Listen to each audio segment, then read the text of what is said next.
This week, Sheila Khama comes to the Dundee Centre for Energy, Petroleum, Mineral Law and Policy.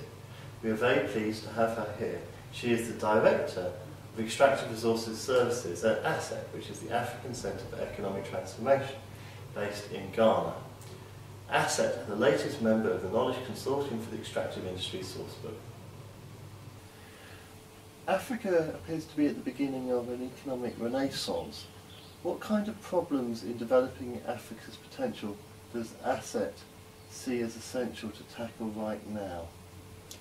Well, you see, I'm not certain that I'm really the right person to speak on economic trends, but certainly from a development perspective, at ACET we think that in order for Africa to move from the development phase that at which she is now, there's a need for fundamental transformation of Africa's national economies. And by that we mean Africa needs to move from being a net importer of raw materials to a full participant in the value chain. This is particularly true for natural resources such as minerals, oil and gas. Just to give an example, according to the consulting firm McKinsey, in 2010, up to 38% of all of Africa's GDP came from export of raw materials. This is, I think, a good indication of what would happen if there was better infrastructure, more innovation, more manufacturing, and the processing of raw materials on the African continent to be able to drive Africa's transformation. In terms of approach then, Sheila, what makes ACET different from other initiatives that have been tried before to develop the broad development of Africa? Well, ACET combines the unique mixture of one, analytical work and research, and advisory support involving African governments. We think this is vital because typically what happens is that research is separated from a hands-on institutional capacity building. ACET's unique approach is to combine both analytical work and advisory work to help governments not only understand the issues, but also to help governments and walk governments through the process of implementing the solutions. What needs to be done, Sheila, to increase the element of local content in Africa with respect to the development of its natural resources? Well, at ACET we think that not only is local content an important factor in helping African governments add more value to its natural resources, but we recognize that in order for that to happen, the prerequisite is that there has to be the capacity for Africa's private and public institutions to respond. And by that I mean that one, there has to be the capacity to manufacture goods and supply these goods competitively to the mineral, oil and gas companies that are doing business in Africa. It also means that there has to be the infrastructure to facilitate the movements of goods from the point of production to the export markets, and again to do so competitively. We think too that it is important that Africa recognizes and understands better the global commodity markets and how they operate, and make sure that the policies that governments in Africa evolve respond competitively to this global pattern. How important or relevant to Africa do you think are the transparency and anti-corruption initiatives taken by OECD governments and international institutions? Well, we think that governance, of course, sits at the heart of any sustainable economic development process. And so the issue is really not whose initiative it is, but more the recognition of governance institutions and the commitment by African leaders to government. We think that that is vital. In the absence of government, we think much else will come to pass. But having said that, we also tend to think that governance initiatives that are instituted from within Africa themselves are probably much better than those that are instituted by Africa's friend.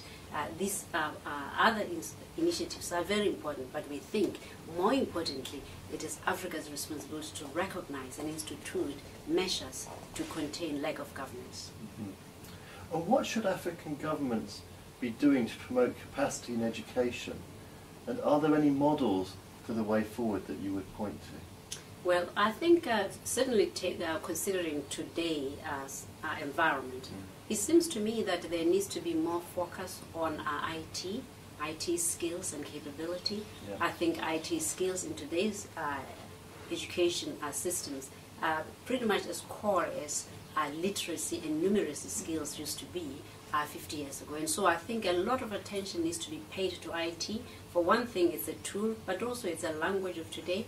But also, IT really is now applied in just about any profession, and anybody in any profession today who is not IT conversant probably is not employable. So I would say that focus on IT. And in terms of examples, I'm not sure that it translates necessarily into being a model, but I think the island state of Singapore, the sort of work that former Prime Minister Lim Kuan Yew instituted in the 1980s and 1990s that has now transformed the Singaporean landscape and the education system by literally using IT and connectivity.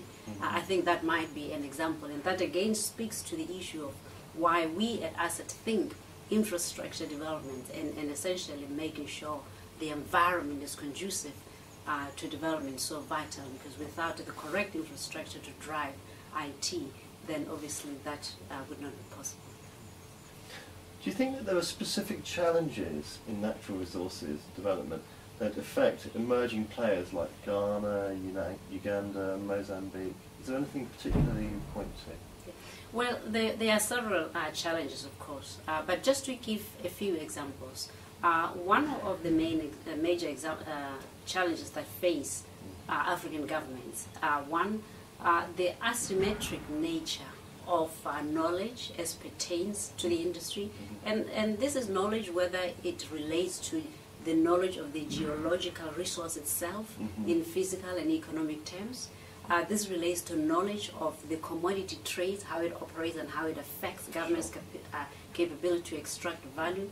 But also, I think outside the business per se, governments are challenged by this sometimes disproportionate nature of the expectations between their citizens and that which is feasible. And then, of course, you have the challenges that are very specific to the footprint of the operations and how they impact the livelihoods of people. For instance, in Ghana, the fishing communities around where the drill rig was sunk. These issues had to be addressed to make sure that one, the fishermen could continue to fish, two, that they could continue to cast their nets without risking themselves and the operators of the drill rigs. So there are all these things that need to be balanced, and they often present challenges to Africa's regulatory environment. And lastly, do you have any sort of checklist or similar about the challenges that face women in the mining and petroleum sector in Africa? Yeah. Well, I mean, I think the issue of gender is not peculiar to Africa, because the issue of the role of women in the corporate world or in government is driven by the bigger society and and how the bigger society is framed. And in most countries and in most parts of the world, the system is patriarchal, which is to say authority defaults to the male. And so I think we see this being transported into the working environment because it's really a value-based outcome. And so in that respect, I think the most important thing is to understand what drives the disparity between the success or ascension of women versus their male counterparts. And I think in that respect, I think it's not a question of whether one has a short list, or it's more a question of understanding this, and therefore institutions, companies being empathetic and making a concerted effort to counter what is inherently the fabric of our society. Many thanks. It's been a great honour for you to come here to our centre and answer our questions. Thank you very much. Not at all. I've enjoyed speaking with you, and thank you very much for having me. It's a pleasure. Thank you.